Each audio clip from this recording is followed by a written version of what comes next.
Hi, this is Liqian Ren, Director of Modern Alpha Wisdom Tree ETFs.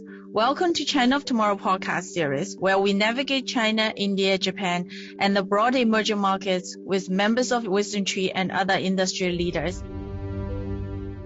Hi, today is June 23rd, 2025. Thank you for listening. This is Li Qian. Today, I'm going to cover some of the physical stimulus in China and what to expect the second half of the year, and also observing some of the things I have been learning about, how China engages in Middle East through the U.S. engagement on bombing of the Iranian nuclear facilities and what I learned. So I'll share some of my learning as well. First, I think this whole year, since September 24th, 2024, China announced almost like a stimulus or buying up of equity, and then the market shoots up significantly, but market came down.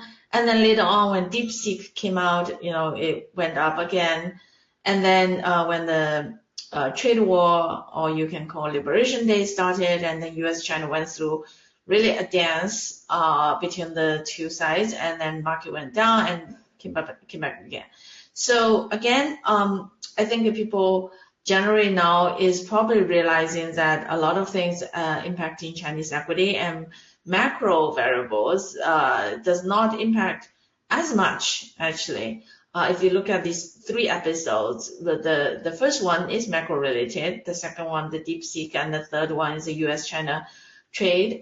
It's really, outsider factors, in the sense that it's not government's policy per se, and it's also not really macro per se. It's more an event that makes people use it to assess overall. So like DeepSeek is something which people's assessment of China tech definitely completely changed. Even to this day, people ask me, what do I think about DeepSeek? How much to believe, how much is hype? And I think before DeepSeek, really everybody have a very negative view on Chinese technology. Most of it is talking about, China copying or stealing. Depends on, how you observe a lot of things. But after DeepSeek, I think finally people realize that indeed China also have quite good technological capabilities, both in the domestic, both in the business world, but also in the military world. China's weapons is also made some presence in the India-Pakistan conflict, and I think people now has moved on to much better assessment in terms of China's capabilities after DeepSeek, even though it is really not necessarily the leader of AI effort in China. I think most of the significant investments is still coming from these top companies like Alibaba and Tencent and ByteDance. So again, but we are going to talk a little bit about macro. I think this month's total retail sales was a little bit surprise for people, that actually China, has been having really cool retail sales. And the reason it has year-over-year number about 6.4%. Now, I understand a lot of people question Chinese numbers, but again, there are a few numbers like inflation and retail sales and PMI, and these are actually, or export and import. These numbers are of Chinese can be somewhat double-checked from a secondary source. So generally considered good, even it has a manipulation, but the trend is positive. And essentially China did a stimulus. It gives this thing called a consumption coupon. So example is like if you buy a car, or government will give you 10%.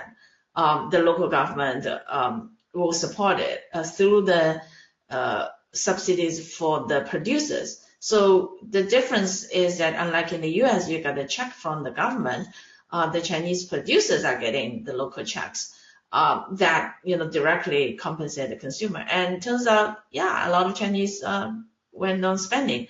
So the interesting thing is that there are so many people who are skeptical that people saying, oh, before, China does this, people were saying, oh, China's, not stimulating, it's going to be, negative, or very low growth for future generations.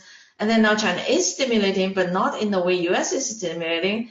There are, talks about, oh, this is just borrowing from the future generations. I mean, it's the same kind of arguments that is so prevalent when US government stimulates, which is somewhat true, that yes, you are borrowing in the future generations savings to spend now. But the thing with the macroeconomics is that it's not necessarily bad, because China, like US in 2008 or crisis, it's under the trend growth, which means the demand is not large enough. And in those kind of macro situations, when the interest rate is so low in China, the 30-year China interest rate is lower than 1.8%.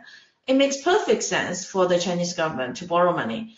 Now, over the whole year, people have been asking why China doesn't stimulate. The central government has a really good balance sheet. But then, again, this is where you really need to understand China, how China works. China has historically almost haven't had a significant demand crisis in the last 30 or 40-ish years. Most of the constraint was supply. China cannot produce a refrigerator or these things 40 years ago. So the government has never, feel the need to stimulate the demand. So it's very difficult for the Chinese government and the Chinese public to start giving some money to people who want to spend. And even to this day, it's not giving money directly. It's giving money indirectly. Like if you buy something, the government will give you like 20% off. So again, all these nuances can be lost when people think about China.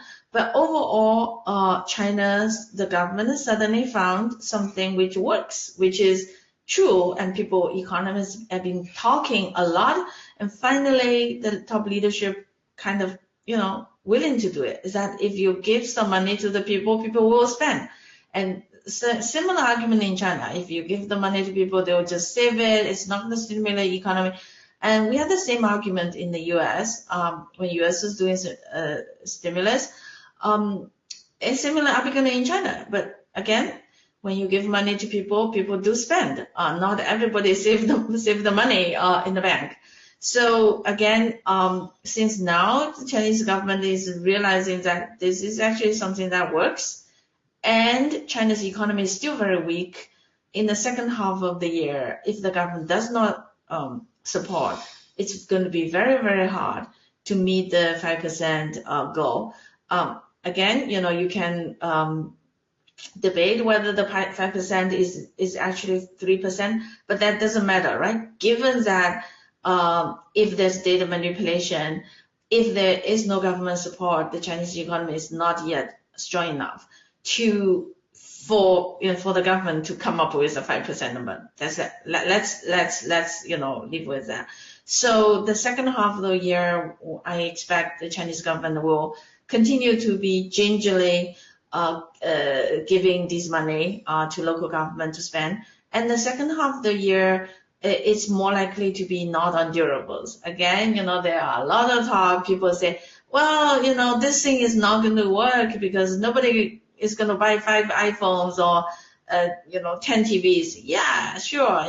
Like the first step, they found it's useful. Then the next step, they're going to stimulate through the service sector. So you already see China giving money for people for local government to pop up travel. So a lot of Chinese like scenery points have quite high door fees, so you have to pay to get in, even for a small park, which probably would be very open in the US.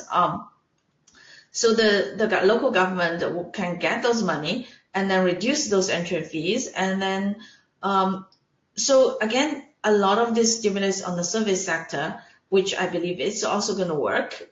So the second half, I would say the government will continue to support, and it's going to target more service. Typical Chinese work very hard. Weekly hours worked is 48.8, one of the hardest.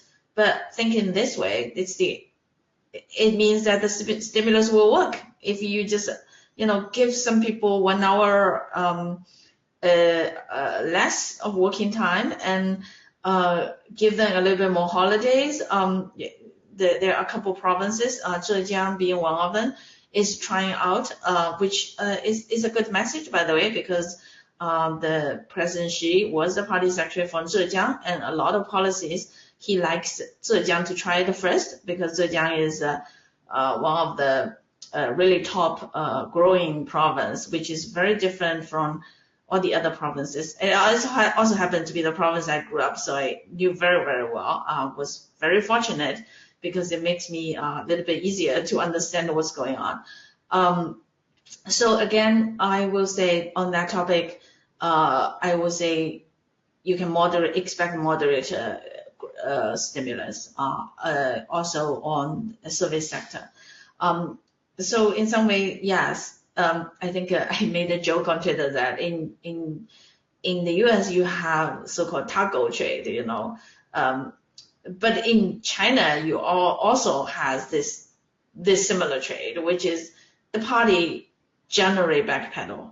So the party usually very strict on saying like, no, we're not going to give any money to people. They're going to, work on themselves. And then gingerly it kind of backpedal a little bit. And particularly when they see something works, they are much more willing to try. So in some way, China's governance system also has some built-in flexibility. I hope people understand if you have been observing China. I think the baseline is that, don't go too optimistic. So China's not going to do a huge structural reform, not going to do a huge stimulus, but it is doing some stimulus, and it will continue to do some stimulus. So I think that is a very good baseline for China. Now on the Iran news, I'm not a military expert. I'm learning like just everybody else.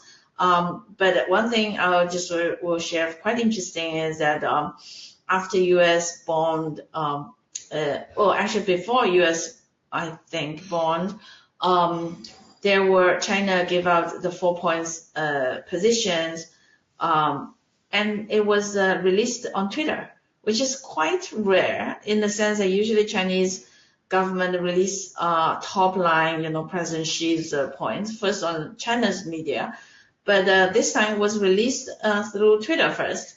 So that was quite, something that, Chinese government is using Twitter as a way to communicate. I'm also on Twitter. That's why I think you have to, because some of the messages coming out of China is now being released on Twitter first. So I have to be on Twitter to get, what's going on. The second thing it's interesting is that after US bombed, it really took a whole night, in the sense that it did about, quite an hour, 10 hours or like 8 hours for China to release its official response on US bombing. And the official response you can see on Twitter as well. China's foreign ministry tweets out the English version themselves. Essentially, it's a pretty subdued. It condemns, it wants United Nations, usually the same kind of a message, nothing out of line. It does signal that China, I think historically, I'm also learning this, historically China is not a big player in Mid-East. It is a player now, mainly because its economy, and it doesn't really have that good of relationship with Iran. Obviously, I learned this when I was, last couple of weeks, but that's an indication. Like usually, there are so much articles on China about U.S.-China relationship, so much about Europe, and even a lot about India, but rarely you see an article about, China-Iran relationship, or communicate or like day-to-day life in Iran in Chinese social media. So it's only recently, there are some news, but that's an indication that China and Iran, even though it has very strategic interest because of its economy, but it doesn't really have that kind of very ironclad relationship with Iran. So I think China-Iran's relationship now is much more economic, but in terms of others, its relationship is, I wouldn't say very ironclad. We have a lot of information on our website. Many of my colleagues, Sam, Ryan, and others have made very good geopolitical comments, and we have strategies focusing in these areas. So be sure to check out our website and also follow us on Twitter, since that's where everybody is using for information, including the Chinese government. Thank you.